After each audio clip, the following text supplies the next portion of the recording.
हाँ तो स्टूडेंट हमने पिछले क्लास में देख लिया था, क्या देख लिया था?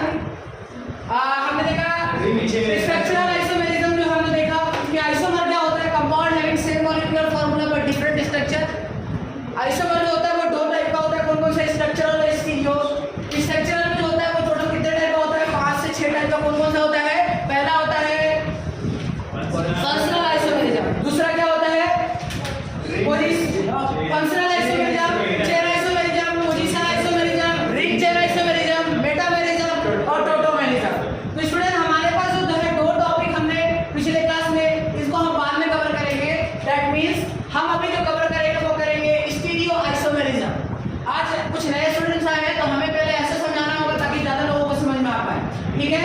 तो today we will start stereo isomerism. Stereo isomerism समझने से पहले हमने सोचा था कि कुछ हमें लेकर का एक 3D मॉडल, लेकिन वो पॉसिबल नहीं हो पाया क्योंकि मेरा जो बॉल है वो गुम हो गया। यानी कि बॉल था जिसमें हम बॉल करके छेद करके रखा था, जिससे हम आपको 3D model butane, hexane, heptane का स्ट्रक्चर दिखा पाए। सो मॉडल ही गुम हो गया। सो हम इसको अगले क्लास ट्राई करेंगे कि बॉटल का तुम लोगों को बॉटल का ढक्कन लेकर के आना है, ठीक है? सब कुछ ठीक है, हर एक बॉटल का ढक्कन लेकर के आना, हम स्ट्रक्चर बनाएंगे, ठीक है? पेन और खत्म पेन लेकर के आना है, जिसका पेन का इंक होगा वो पेन का इंक लेकर के आएगा, ठीक है? यानी जो पेन का इंक होता है ना उसको लेकर के आएगा, जिसके पास खत्म वाला है, ठीक है? उसको पाइप का जरूरत है, ओके? फिर हम आपको 3D मॉडल से बहुत बढ़िया समझा पाएंगे, ओके? लिखेगा। तो हमने देखा था कि स्ट्रक्चरल आइसोमेरिज्म क्या होता है, जिनका आईयूपीएसी नेम क्या होता है? डिफरेंट होता है। आइसोमर क्या होता है? Compound having same molecular formula but different chemical formula या फिजिकल प्रॉपर्टीज या केमिकल प्रॉपर्टीज क्या होगा? डिफरेंट होगा। जैसे हमने कौन सा एग्जांपल दिया था? एसिड और एस्टर। एसिड को जब हाथ डुबाएंगे तो हाथ जल जाएगा और एस्टर में हाथ डुबाएंगे तो एकदम महकने लगेगा, फ्रूटी स्मेल आने लगेगा। फिर हमने देखा स्टीरियो आइसोमेरिज्म क्या होता है, जिसमें क्या हो कि मॉलिक्यूलर फार्मूला भी सेम हो और क्या हो, मॉलिक्यूलर फार्मूला के साथ स्ट्रक्चर भी सेम हो जाए। क्या डिफरेंट होगा? वो डिफरेंट होगा उसका अरेंजमेंट ऑफ एटम, यानी एटम के अरेंजमेंट क्या होगा? डिफरेंट होगा। तो लिखिएगा structural isomerism, stereo isomerism. Stereo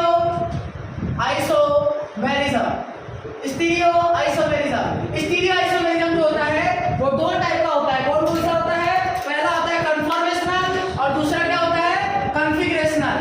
पहला होता है कन्फॉर्मेशनल और दूसरा होगा कॉन्फ़िगरेशनल। क्या होगा?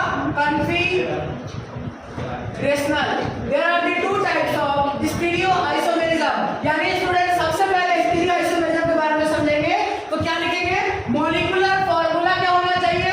मॉलिक्यूलर फार्मूला जो होना चाहिए वो सेम होना चाहिए, साथ में स्ट्रक्चरल फार्मूला जो होना चाहिए वो भी क्या होना चाहिए? सेम होना चाहिए। तो डिफरेंट क्या होगा? याद रखिएगा, डिफरेंट जो होगा वो होगा different in arrangement of atoms. Different in arrangement of atoms. Different in arrangement of atoms, यानी एटम्स के अरेंजमेंट में क्या होगा?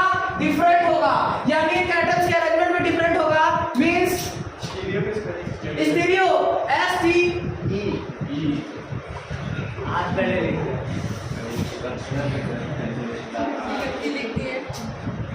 ठीक है, स्पेलिंग हो जाता है इंजीनियर। तो देखिए स्टीरियो आइसोमेरिज्म, तो हमने क्या बोला?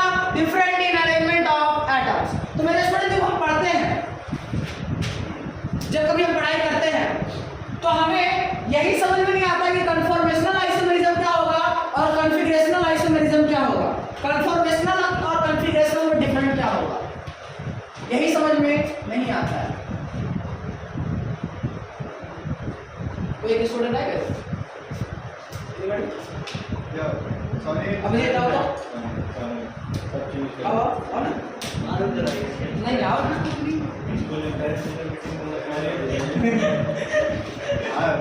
तुझे कौन समझाते हैं दोनों में डिफरेंस क्या है? ठीक है, अभिजीत एक एटम है, ध्यान से देखो, अभिजीत एक एटम है।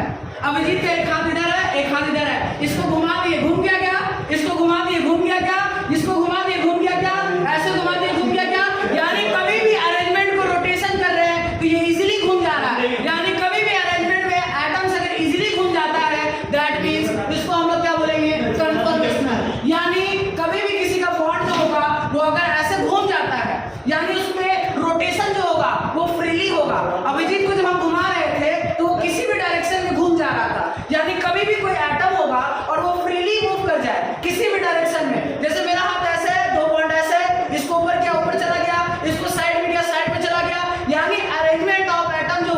अगर मान लो उसको रोटेट करें, अगर हम जैसे भी रोटेट हो, मेरा हाथ किधर भी डायरेक्शन में रोटेट हो जाता है, तो वैसा आइसोमर को क्या बोलते हैं? कन्फॉर्मेशनल आइसोमेरिज्म, जिसमें क्या हो, रोटेशन जो हो वो इजीली हो जाए। क्या हो जाए? रोटेशन जो हो वो इजीली हो जाए। कॉन्फ़िगरेशन क्या होता है जिसमें रोटेशन इजीली नहीं होता है, जिसमें रोटेशन इजीली नहीं होगा, तो ये बात हम बताएंगे, लेकिन आज हम जो चर्चा करेंगे वो कन्फॉर्मेशनल आइसोमेरिज्म पे करेंगे।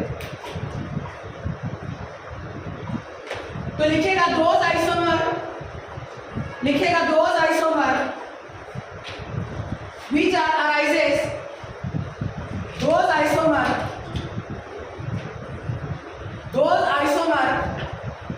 which are arises, those isomer which are arises, वो आइसोमर जो कि अराइज होता है, which are arises due to free rotation, due to free rotation, due to free rotation। जैसे अभी आप जिद को घुमा रहे थे तो जिधर भी तिधर घूम जा रहा था, यानी जब हम किसी भी अरेंजमेंट को डिफरेंट करेंगे तो क्या हो जाएगा, अब वो इजीली रोटेट हो जाए, तो उस आइसोमर को क्या बोलेंगे? Those isomer which are arises. वो अराइज कब होता है? Due to different rotation, rotation,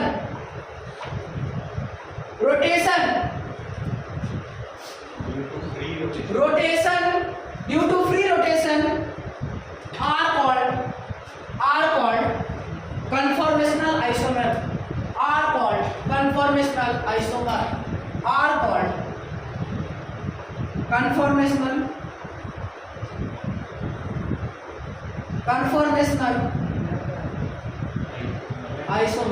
are called conformational isomer, are called conformational isomer।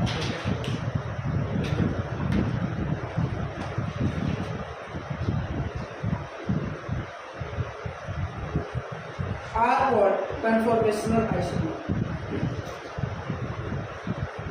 Note करिएगा।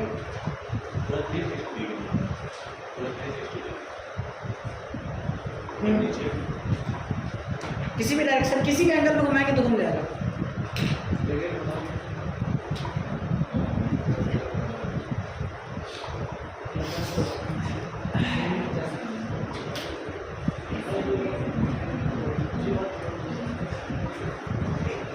देखिएगा, सबसे पहले अगर हम समझे तो यहाँ पर एक कंपाउंड लेते हैं CH3,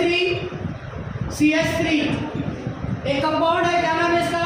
CH3 दो कार्बन है, तो इस कंपाउंड का क्या नाम देंगे? C2H6। सही बात है, इसका मॉलिक्यूलर फॉर्मूला, लेकिन नाम क्या होगा? इसका नाम हो जाएगा, दो कार्बन है तो क्या बोलेंगे? ईथेन। तो देखिए मेरे स्टूडेंट, एक कार्बन को ऐसे बनाया,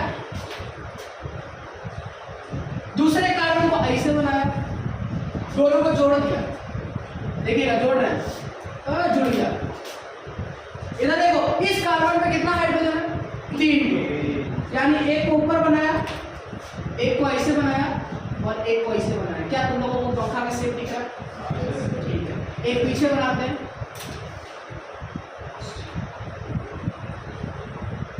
क्या ये भी पंखा का शेप दिख रहा है?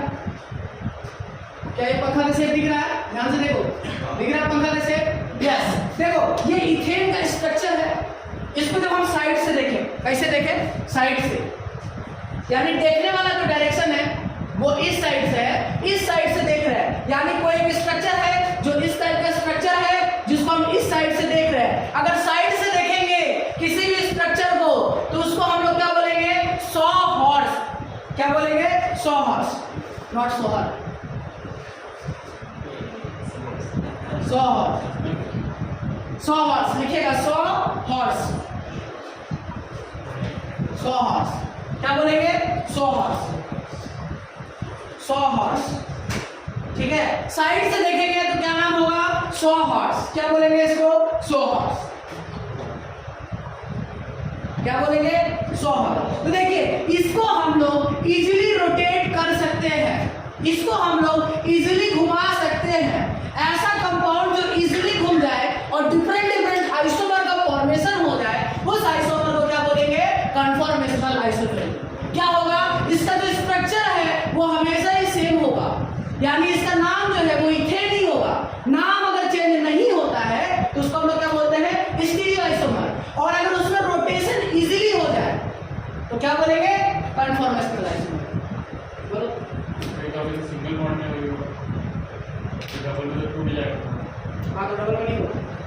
ठीक है, क्या बोलेंगे इसको?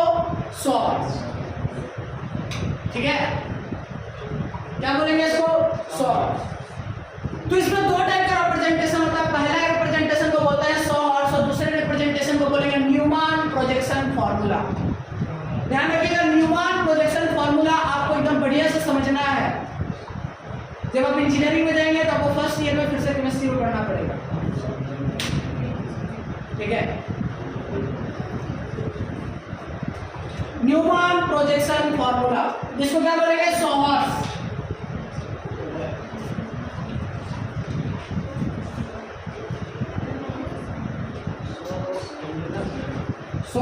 हाँ 100 हर्ट्ज। ठीक है, देखो तो अब क्या है ना, ये इजीली रोटेट हो जाएगा। तो रोटेट करने के लिए, अरे किसी भी चीज को नट को टाइट करने के लिए एनर्जी देना पड़ता है ना, तो इसको भी रोटेट करने के लिए एनर्जी देना पड़ेगा। अपने आप थोड़े रोटेट हो जाओ, बोले रोटेट हो गया, नहीं हुआ। यानी इस टाइप के फॉर्म को रोटेट करने के लिए एक एनर्जी चाहिए, और एनर्जी जो होगा वो किलो कैलोरीज पर मोल में होगा। यानी इस टाइप के फॉर्म को जब हम देखेंगे, इसको रोटेट करने के लिए कितना एनर्जी चाहिए?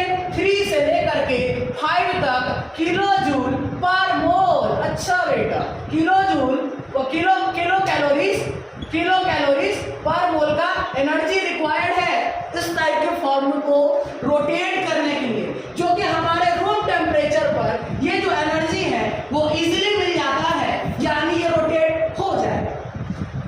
ठीक है, अब समझेंगे न्यूमैन प्रोजेक्शन फार्मूला। यहां तक जल्दी से नोट करिएगा, न्यूमैन प्रोजेक्शन फार्मूला।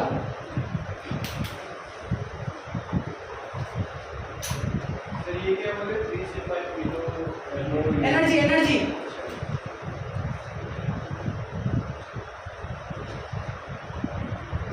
फॉर्मूला। अब लिखेंगे न्यूमैन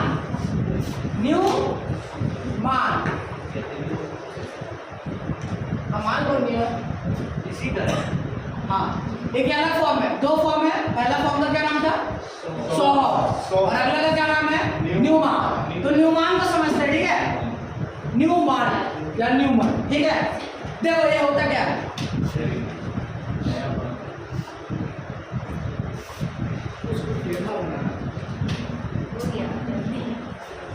टेढ़ा बनाना, हमेशा तो कोई टेढ़ा बनाया ताकि पता चल पाए, सीधा बना के गलती हो जाएगा।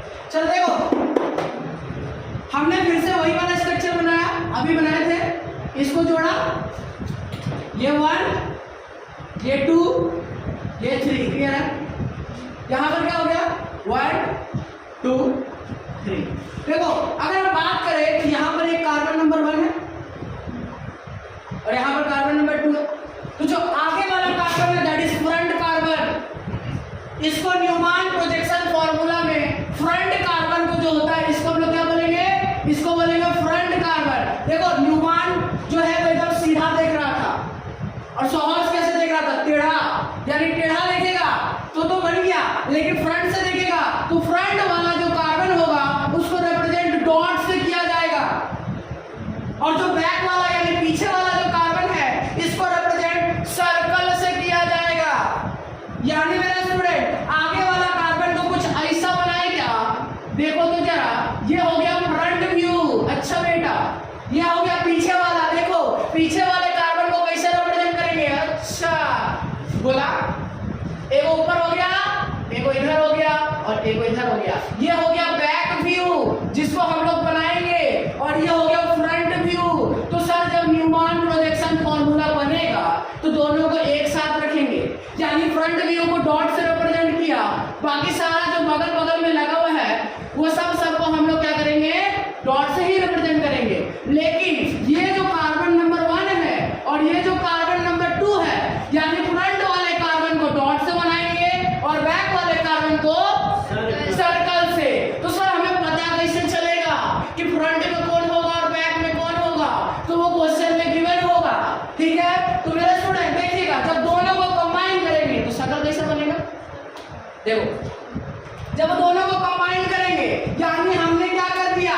फ्रंट व्यू को ऐसे बना दिया। देखिएगा अब दो, ओ भाई साहब, ये हो गया फ्रंट व्यू। बैक व्यू को कैसे बनाएंगे? गोला। अब देखो इन दोनों का एंगल क्या बीचों बीच है, यानी सेम है, यानी इसके पड़ोस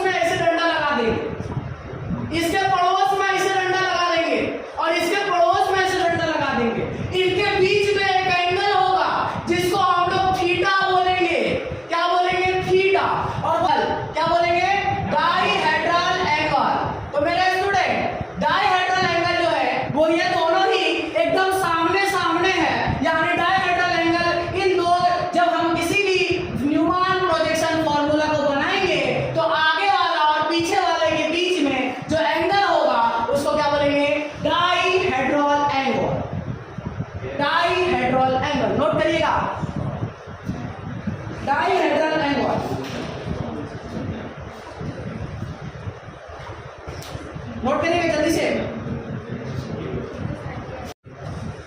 आगे लिखिएगा। अब देखिए मेरे स्टूडेंट, हो सकता है कि हम पीछे वाले को ना हल्का सा रोटेट करें। स्टीयरिंग घुमाना आता है, घुमाएंगे आप, खट खट खट खट खट खट खट, ठीक है। तो देखिए आज हम लोग इसको रोटेट करना सीखेंगे। ओके, तो मेरे स्टूडेंट ये जो डाइहेड्रल एंगल है, ये एंगल 0 भी हो सकता है और ये एंगल 60 भी हो सकता है, ठीक है। तो हम समझते हैं इसको अलग अलग फॉर्म करके देखेंगे। इसको हम लोग इरेज करते हैं।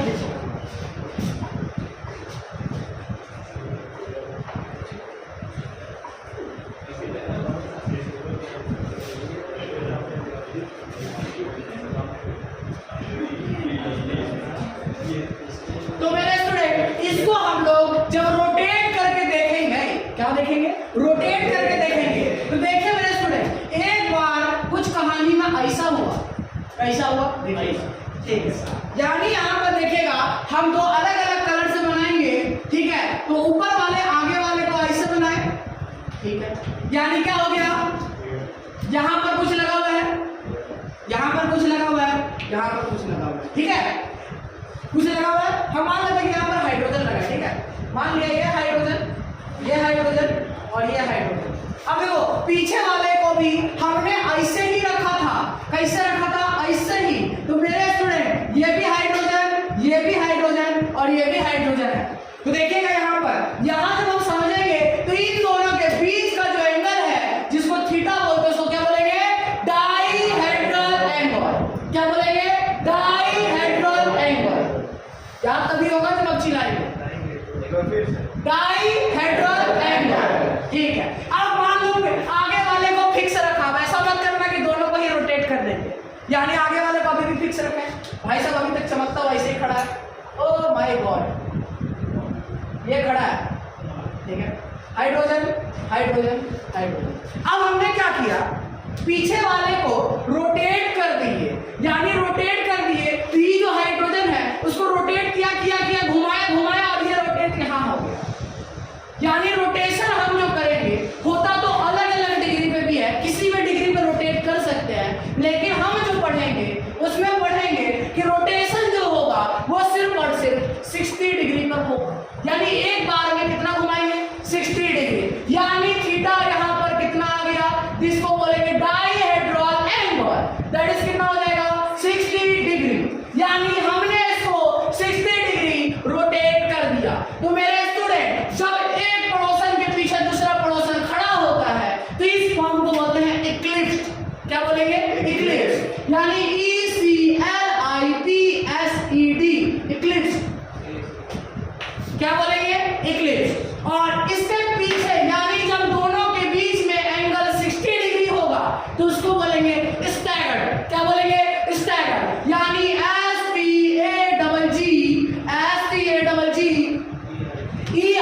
STAGGERED, इसको क्या बोलेंगे?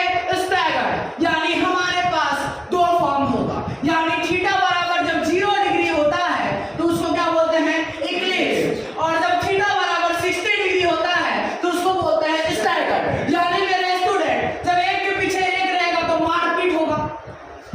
अरे होगा कि नहीं? यस। और हम देखेंगे कि एक के बगल में एक है, यानी मारपीट नहीं होगा। यानी मारपीट नहीं होगा तो यहाँ पर रिपल्सन नहीं होगा, और रिपल्सन जब नहीं होगा तो ये जो फॉर्म है, ये जो फॉर्म है, ये फॉर्म स्टेबल होगा। यानी आपसे पूछा जाएगा कि बताइए इक्लिप्स और स्टैगर्ड में जो सबसे स्टेबल है वो कौन है? That is staggered. क्यों? क्योंकि इसमें जो होता है, देखिए मेरे स्टूडेंट, ये ए और ये बी है, इसके बीच में एक रिपल्सन लगता है जिसको बोलते हैं T.S। यानी मतलब क्या है? इसको बोलेंगे T.S को बोलेंगे टॉर्सिनल स्ट्रेन। क्या बोलेंगे? Torsional strain. क्या बोलेंगे? Torsional strain. Torsional strain. क्या बोलेंगे? Torsional strain. यानी ये होता क्या है सर? ये इन दोनों के बीच में लगने वाला रिपल्सन है। जितना कम, जितना ज्यादा TS होगा, ध्यान से सुनिएगा, जितना ज्यादा TS होगा उतना ज्यादा एनर्जी होगा। और भाई साहब अभी मेरे पास एनर्जी है तभी तो चिल्ला रहे हैं। यानी एनर्जी है तो हम बैठे थोड़े, यानी स्टेबल नहीं है, यानी स्टेबल क्या होगा, कम होगा।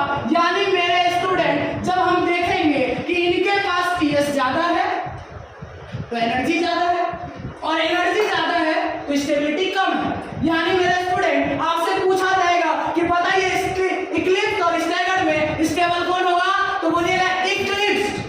क्या बोलिएगा, इक्लिप्स। क्यों, क्योंकि इक्लिप्स जो होता है वो क्या बोलेगा, स्टेबल जो होगा वो स्टैगर्ड होगा, और क्या स्टेबल नहीं होगा, इक्लिप्स। यानी क्यों नहीं होगा, क्योंकि इक्लिप्स में जो होता है वो टीएस जो होता है वो ज्यादा होता है। टीएस का मतलब क्या है, टॉर्सिनल स्ट्रेन। क्या होता है, टॉर्सिनल स्ट्रेन। तो लिखिएगा what is torsional strain.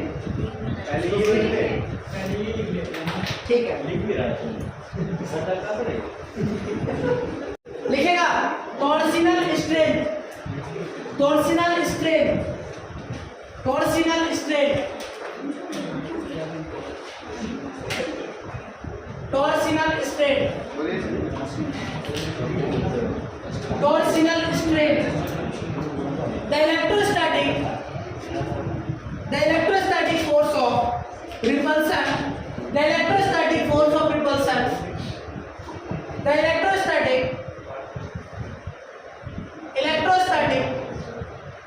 force of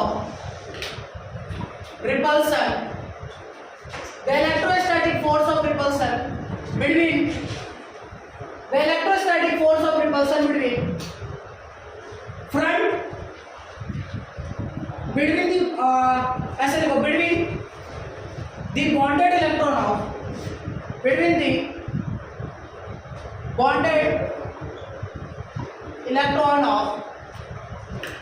between the bonded electron of front CH front C और H ऐसे लिखेंगे, between the front CH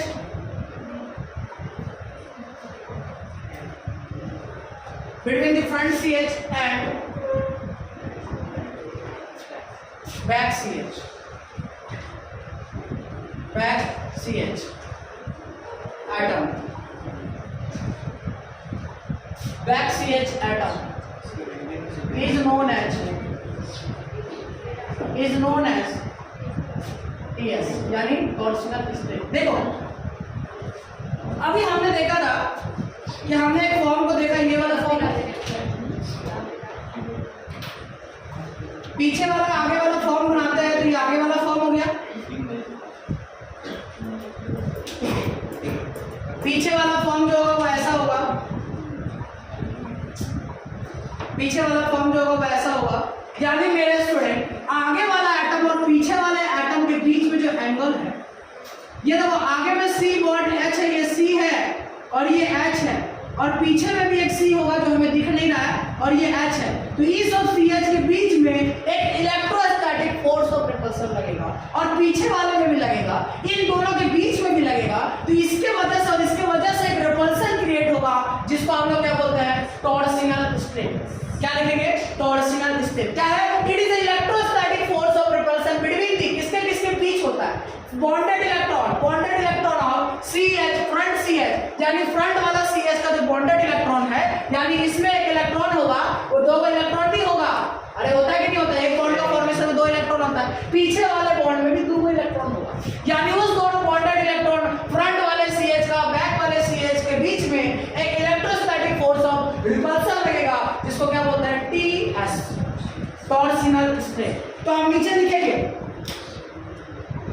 if torsional strain, if TS increases, अगर TS इंक्रीज करता है, if TS increases तो comma लिखेंगे क्या, TS अगर यानी टॉर्सिनल स्ट्रेन इंक्रीज होगा तो क्या लिखेंगे, एनर्जी इंक्रीजेस। क्या लिखेंगे, टॉर्सिनल स्ट्रेन इंक्रीज होगा तो एनर्जी भी इंक्रीजेस होगा, और जब एनर्जी इंक्रीज होगा तो क्या हो जाएगा, स्टेबिलिटी जो हो जाएगा वो क्या हो जाएगा, डिक्रीजेस। क्या हो जाएगा, डिक्रीजेस। यानी जब जब टॉर्सिनल स्ट्रेन बढ़ेगा एनर्जी क्या होगा, बढ़ेगा, क्योंकि रिपल्सन की वजह से एनर्जी क्रिएट होगा, और उस एनर्जी की वजह से वो नाच गाना करेगा। अच्छा अब देखो होता क्या है, हमने समझा कि एक आगे कार्बन है और एक पीछे कार्बन है ना, देखना ध्यान से समझना, ये आगे वाला कार्बन था और ये पीछे वाला कार्बन था, तो इसके बीच का जो लेंथ होता है, देखो जरा ध्यान से, आगे वाले कार्बन कार्बन नंबर 1 और पीछे नंबर वाला कार्बन, इसके बीच का जो लेंथ है, यानी कार्बन और कार्बन के बीच का जो length, that is called bond length, वो चेंज नहीं होगा। ध्यान रखिएगा, वो चेंज नहीं होगा। यानी अगले पॉइंट में लिखेंगे, इंपॉर्टेंट पॉइंट है, लिखेंगे बॉन्ड लेंथ और bond angle, bond length, bond length और बॉन्ड एंगल, बॉन्ड लेंथ और bond angle between C and C,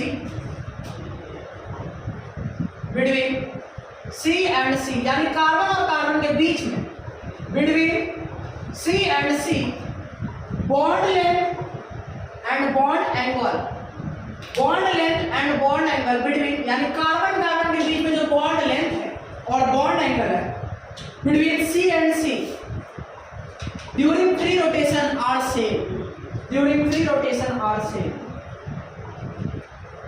during free rotation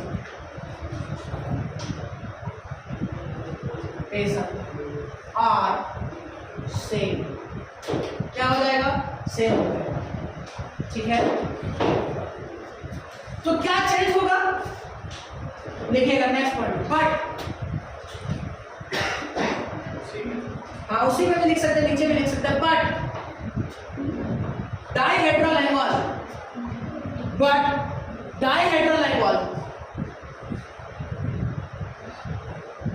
dihedral angle क्या हो जाएगा, बट डाइहेड्रल एंगल चेंज हो जाएगा, यानी लिखिएगा but dihedral angle can be change during free rotation, can be change during free rotation, during free rotation, यानी free rotation के वजह, फ्री रोटेशन के टाइम डाइहेड्रल एंगल जो है वो चेंज हो जाएगा। हमें बताया थीटा क्या है, डाइहेड्रल एंगल, वो चेंज हो जाएगा। और नीचे एक और पॉइंट लिखेंगे कि हमने बताया, देखो बाबू, हम जो पढ़ते हैं वो 60-60 रोटेट करते हैं, रोटेट 1 डिग्री में कर सकते हैं, रोटेट 2 डिग्री में कर सकते हैं, 3 डिग्री, बहुत बार कर सकते हैं। यानी इथेन का जो है, देखिएगा नेक्स्ट पॉइंट में लिखेंगे, ethane will form infinity conformers. इसको क्या बोलते हैं, इसको पूरे को कॉन्फॉर्मर्स बोलते हैं। यानी अभी रोटेशन से हमने देखा कि 2 फॉर्म आया, कौन कौन सा, इक्लिप्स और स्टैगर्ड, तो इस टाइप का और भी अलग अलग फॉर्म आएगा, तो इसको क्या बोलते हैं, कॉन्फॉर्मर्स। तो क्या लिखेंगे, लिखेगा इथेन विल फॉर्म, क्या लिखेंगे, ethane will form, ethane will form, ethane will form infinite conformers. क्या फॉर्म करेंगे, infinite conformers, ethane will form infinite conformers, ethane will form infinite conformers,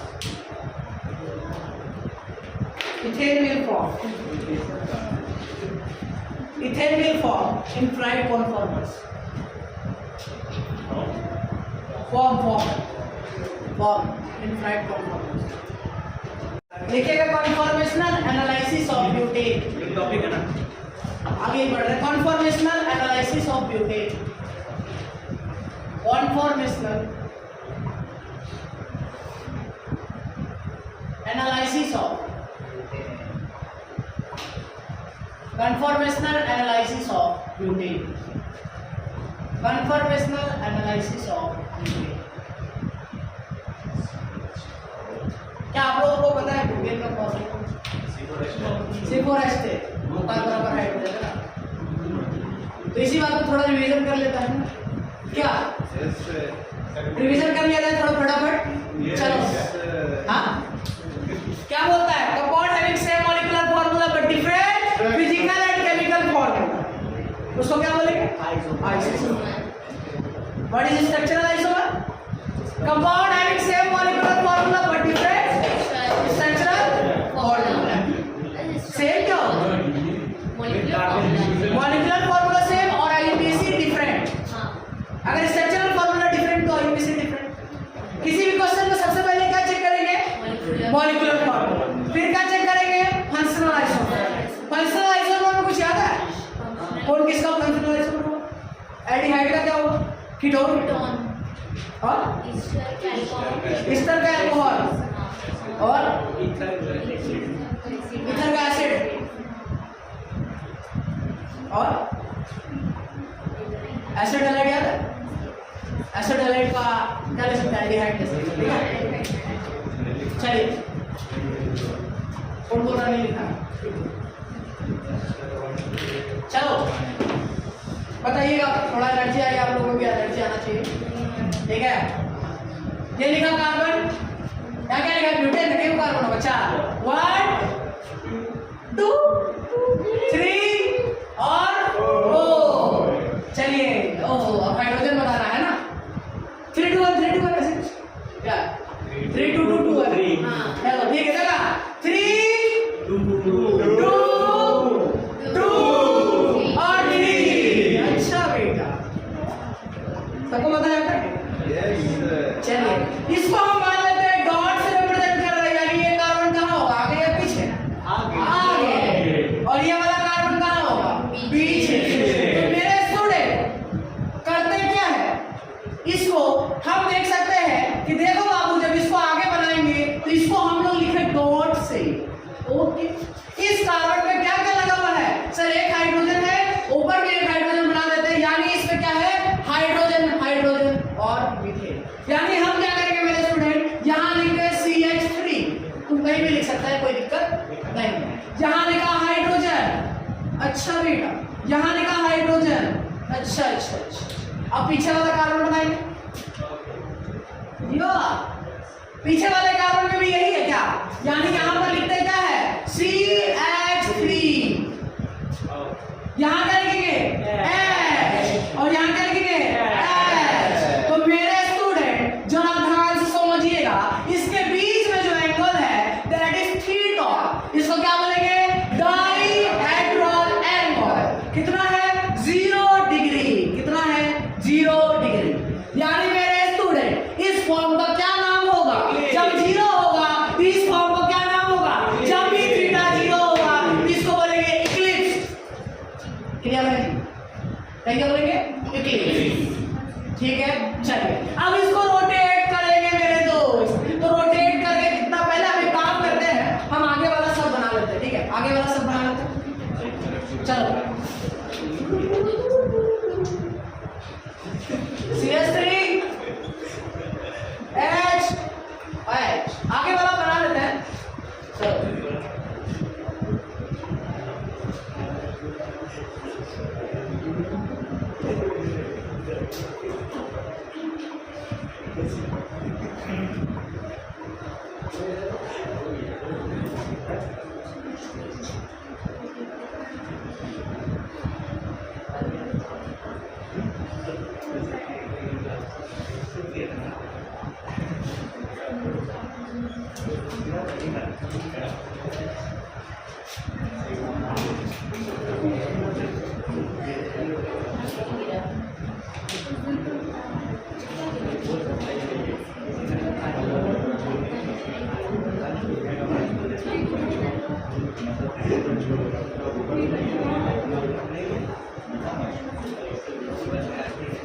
चलिए देखिएगा मेरे स्टूडेंट, आगे वाला हमने बना लिया, पीछे वाला बनाएंगे, ठीक है? तो पीछे वाले में क्या करेंगे?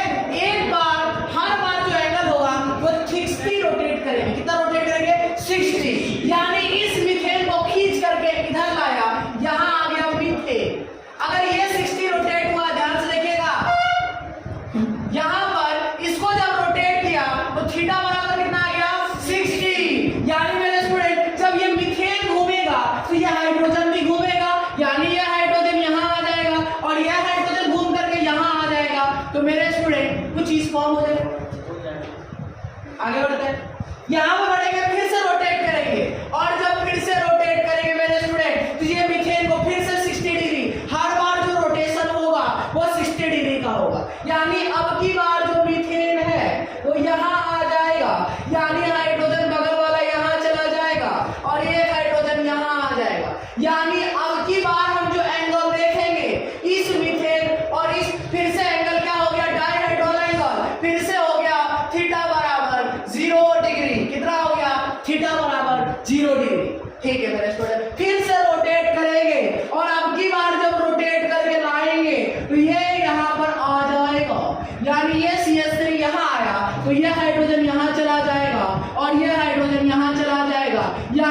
से जो डायहेड्रल एंगल है वो कितना हो जाएगा मेरे स्टूडेंट 60 या 60 डिग्री। क्लियर है? हर बार जो रोटेट कर रहे हैं वो 60 डिग्री रोटेट कर रहे हैं, तो 0 60 0। हाइड्रोजन जो है वो यहाँ चला जाएगा और हाइड्रोजन जो है वो यहाँ पर चला जाएगा। क्लियर है मेरे स्टूडेंट? तो इसके बाद अब की बार फिर से एंगल क्या हो गया मेरे स्टूडेंट? अब की बार जो हो गया वो फिर से हो गया 0 डिग्री। क्लियर है जी? फिर अब की बार फिर से रोटेट करेंगे, क्या फिर से रोटेट करेंगे तो यहाँ पर मीथेन आ जाएगा और यहाँ पर मीथेन है तो इसके 60 डिग्री में हाइड्रोजन और इसके 60 डिग्री में भी हाइड्रोजन। यानी मेरे स्टूडेंट फिर से जो डायहेड्रल एंगल है वो कितना आ गया है? थीटा बराबर 60 डिग्री। यानी मेरे स्टूडेंट हर बार जब रोटेशन कर रहे हैं 60 का तो डायहेड्रल एंगल जो है वो कितना आ रहा है? 0 60 इस तरह का आ रहा है। ठीक है मेरे स्टूडेंट, नोट करिएगा तक।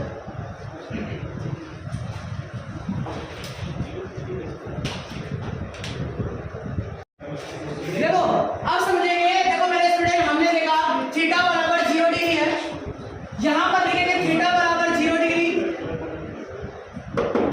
थीटा बराबर 0 डिग्री और अल्फा बराबर भी 0 डिग्री लिखेंगे।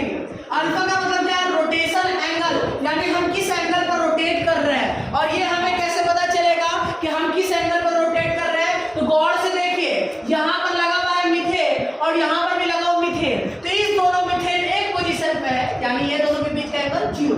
अगले बार में देखें तो इस मीथेन और इस मीथेन में थीटा और अल्फा जो हो गया दोनों ही 60 डिग्री हो गया। यानी यही दो केस है जिसमें थीटा और अल्फा जो होगा वो सेम होगा, बाकी और कोई केस में होगा ही नहीं। क्योंकि मेरे स्टूडेंट यहाँ पर जब हम देखेंगे तो अल्फा जो हो जाएगा, देखो एक बार 60 रोटेट किया, फिर 60 रोटेट किया, यानी टोटल रोटेशन कितना हो गया? 120। इस बार जो अल्फा का वैल्यू होगा वो होगा 120 डिग्री। फिर से घुमाया, हाँ ठीक है। यहाँ देखो मेरे स्टूडेंट, ये है CS3 और ये है CS3, इस दोनों के बीच का जो एंगल है वो है 180 डिग्री और इस फॉर्म को बोलते हैं एंटी। क्या बोलते हैं? Not anti, that is called anti. Anti क्या बोलेंगे? एंटी। ठीक है, आगे बढ़ा तो थीटा बराबर अभी भी मेरे दोस्त 0 डिग्री है और अल्फा बराबर कितना हो गया? फिर से रोटेट किया 60, यानी हो जाएगा 240। सही बात है।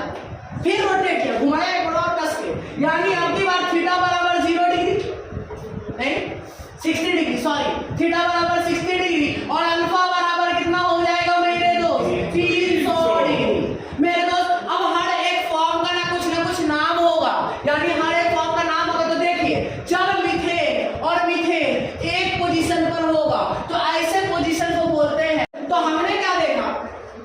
इस मीथेन और इस मीथेन के बीच में थीटा 0 है, अल्फा 0 है। इस फॉर्म जब भी थीटा 0 होगा उस फॉर्म को क्या बोलते हैं? इक्लिप्स। अल्फा 0 थीटा 0 होगा तो क्या बोलेंगे? थीटा यानी डायहेड्रल एंगल जो होगा वो 0 होगा तो उसको क्या बोलेंगे? इक्लिप्स। और थीटा 60 डिग्री होगा तो क्या बोलेंगे? स्टैगर। यानी मेरे स्टूडेंट जब दोनों ही मीथेन एक पोजीशन पर रहेगा तो इसको बोलते हैं फुल्ली इक्लिप्स्ड। क्या बोलेंगे?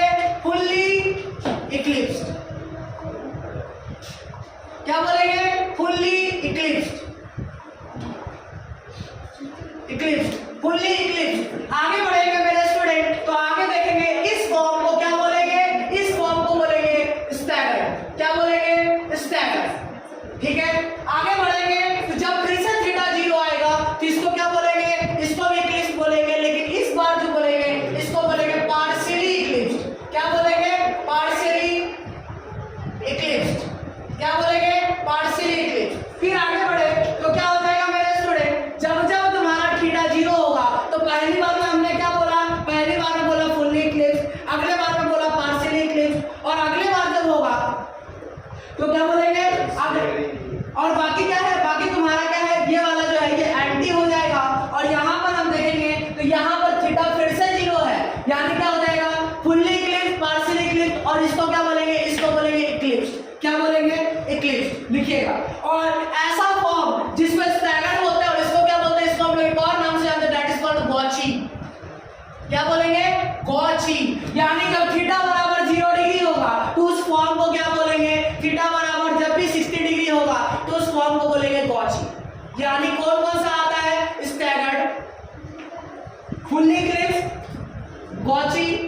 Partially eclipsed. इसको क्या बोलेंगे?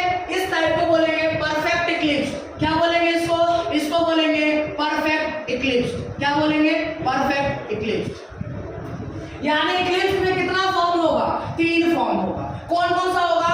Fully, partially, perfect. Fully, partially, perfect. Fully में क्या होगा? रिपल्सन बहुत ज्यादा होगा मेरे दोस्त। कौन सा? अगर रिपल्सन ज्यादा होगा तो कौन सा स्ट्रेन लगेगा? Torsional strain. और टॉर्सिनल स्ट्रेन ज्यादा होगा, दैट मींस क्या होगा? टॉर्सिनल स्ट्रेन ज्यादा होने से एनर्जी ज्यादा होगा, और एनर्जी ज्यादा होगा यानी स्टेबिलिटी क्या होगा? कम होगा। सही बात है ना? एनर्जी है तो नाचेगा, कूदेगा, गाएगा। एनर्जी नहीं है तो बैठ जाएगा। ठीक है, यानी मेरे दोस्त आगे बढ़ेंगे, जिसको बोलेंगे गॉची। आगे वाला पार्शियली इक्लिप्स, अगले वाला जो होगा वो एंटी होगा। क्या होगा मेरे स्टूडेंट? एंटी होगा। एंटी में एंटी, यस, उसको हम लोग क्या बोलेंगे? एंटी। क्लियर है? एंटी।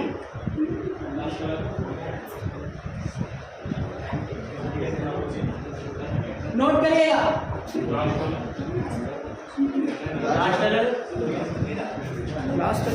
आगे देखो, समझने की कोशिश करते हैं। हमने देखा अलग अलग फॉर्म होता है। कौन कौन सा होता है?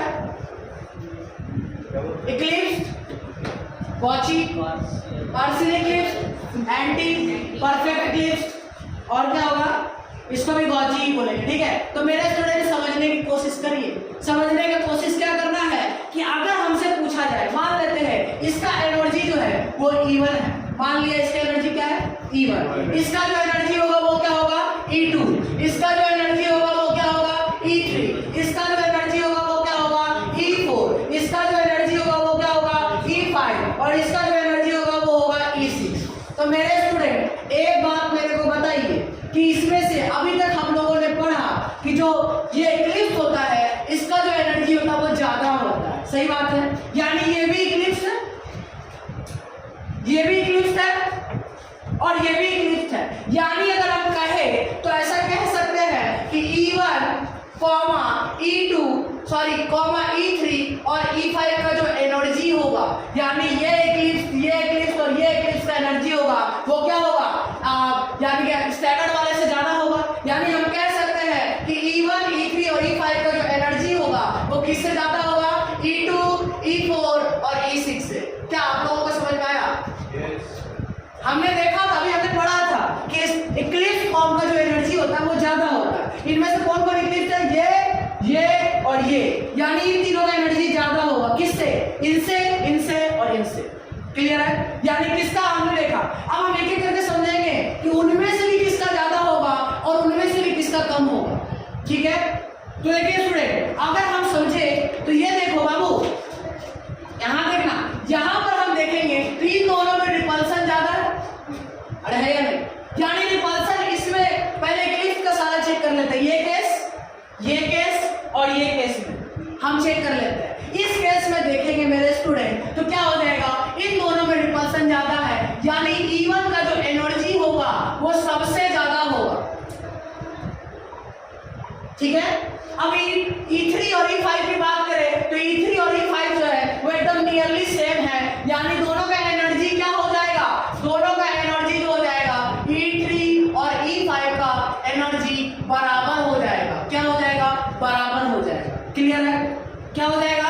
बराबर हो जाएगा। कोई दिक्कत? अब आगे देखते हैं, इन तीनों में 2, 4, 6 में किसका एनर्जी ज्यादा होगा और किसका एनर्जी कम होगा? 2, 4, 6।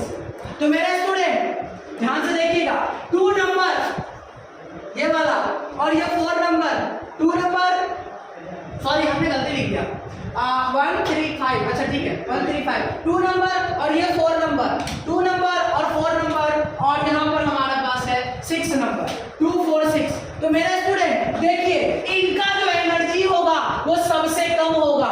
एंटी फॉर्म का एनर्जी जो होता है वो सबसे कम है, क्योंकि दो रिपल्सन ग्रुप अपोजिट डायरेक्शन में है, यानी रिपल्सन ग्रुप अपोजिट डायरेक्शन में होगा, यानी इसका एनर्जी क्या होगा? कम होगा। यानी सबसे कम एनर्जी किसका होगा? सबसे कम जो एनर्जी हो जाएगा वो इसका हो जाएगा। यानी जो फाइनल ऑर्डर निकल कर आ रहा है वो क्या निकल कर आ रहा है, जरा बताइएगा फटाफट। यानी E1 का सबसे ज्यादा, उससे कम E2 बराबर E4, E2 बराबर E5, सही बात है, सॉरी E3 बराबर E5, सही बात है। इसके बाद हमने क्या देखा, इसके बाद हमने देखा सबसे कम जो एनर्जी होगा वो E6 का होगा, सॉरी सबसे कम जो होगा वो E4 का होगा, ये वाला एंटी फॉर्म। और ये जो बचा कौन सा बचा, 2 नंबर और 6 नंबर, ये दोनों ही फॉर्म बिल्कुल सेम है। क्या है देखिएगा, इसका मीथेन 60 डिग्री में और इसका भी मीथेन 60 डिग्री में। अगर एंगल दोनों मीथेन का सेम है यानी एनर्जी भी सेम होगा, दैट मींस E2 बराबर क्या हो जाएगा, E4 हो जाएगा, सॉरी E2 बराबर क्या हो जाएगा, E6 हो जाएगा। ये एनर्जी है और हम इसका ग्राफ समझेंगे, तो यहाँ तक नोट करिएगा, यहाँ तक नोट करिएगा। हमने फिर से देखा, देखिए सबसे पहले क्या समझा हमने कि इक्लिप्स फॉर्म जो होगा उसका एनर्जी जो होता है वो ज्यादा होगा स्टैगर्ड फॉर्म से, क्लियर है। फिर इक्लिप्स फॉर्म कौन कौन सा है, ये है और ये है, यानी इन तीनों का एनर्जी जो होगा वो ज्यादा होगा। बचा ये और ये, इनका एनर्जी कम होगा। अब देखिए, अब हम देखेंगे मीथेन के बीच में एंगल कम था तो इसमें बहुत ज्यादा एनर्जी होगा, 0 डिग्री एंगल होने पर बड़ा बड़ा ग्रुप सामने आ जाएगा तो एनर्जी ज्यादा होगा। और मेरे दोस्त एनर्जी ज्यादा होगा तो इसको लिखा सबसे ज्यादा E1 का। इसमें और इसमें दोनों में मीथेन का एंगल 60 डिग्री है हाइड्रोजन से, तो यानी क्या होगा, इन दोनों का एनर्जी बराबर होगा। सिमिलरली उसी तरह 2, 6 में क्या, और 4 का एनर्जी सबसे कम क्यों है, वो एंटी फॉर्म, नोट करिएगा। चलो आगे देखो, आप समझते हैं। अब हमने समझेंगे ग्राफ को, इसको समझेंगे ग्राफ को। हमने देखा y एक्सिस में जो है वो हम एनर्जी को रिप्रेजेंट करेंगे और x एक्सिस में जो है वो हम रिप्रेजेंट करेंगे अल्फा को रिप्रेजेंट करेंगे। अल्फा का मतलब क्या है, रोटेशन एंगल, रोटेशनल एंगल क्या है, रोटेशनल एंगल। तो देखो मेरे स्टूडेंट, यहां पर जो एंगल होगा वो कितना होगा, 0 डिग्री। यहां पर जो होगा वो होगा क्या, 30 डिग्री। यहां होगा 60 डिग्री, सॉरी यहां होगा, सॉरी यहां होगा 60 डिग्री, यहां होगा 120 डिग्री, यहां होगा 180 डिग्री, यहां होगा 240 डिग्री, यहां होगा 300 डिग्री, ठीक है। अब देखिएगा स्टूडेंट, एनर्जी को बनाने की कोशिश करें तो हमने देखा सबसे ज्यादा जो एनर्जी होता है वो होता है E1 में, सही बात है। E1 से कम जो एनर्जी होता है वो किस में होता है, E3 बराबर E5 में। ऑड नंबर पहले खेल लिए, ठीक है, थोड़ा नीचे ही बनाते हैं।